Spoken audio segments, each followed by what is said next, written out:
Meg! Meg, ano ba? Hoy, Margaret. Ano? Walang gagawin?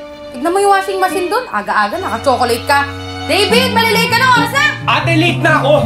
And I still have an important meeting to attend. Hindi mo kasi ako ginising eh! Pakipatanggal na lang yung saksakan ng plancha, ha? I need to go! Hello? Oo, palalis na ako. Meg, yung sinaing patanggal, ha? Okay.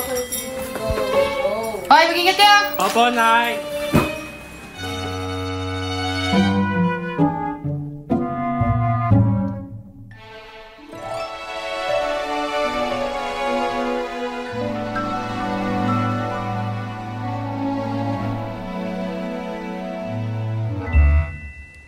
Meg! Meg! Oy, aalis ako. I-check mo nga yung LPG. Kung napatay ko, nagmamadali na ako at kailangan ako.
Ko, buti pa naginip lang yun. Ano pa nga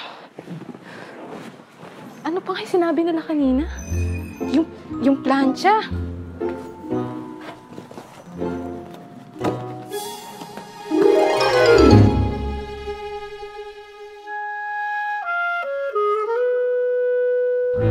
Ay, naku, buti na lang talaga pa naginip yun. Diyos ko, nakaka-stress.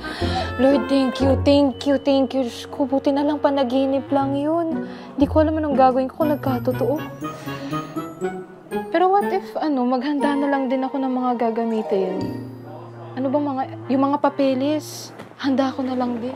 Andito na yung birth certificate, mga first aid kit, essential kit, tubig, canned goods, flashlight.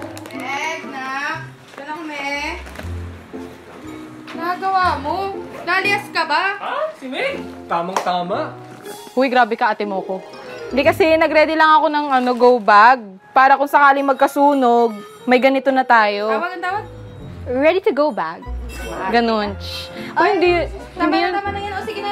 Ayusin mo yan, Oy, kayo. Asim yung dalawa. Maligo kayo. Nagkayak yung tita nyo. Kakain tayo sa labas. Saka pa. Mabilis na. Sige. Wait lang. I-check ko lang yung mga saksakan para sure. Wait lang.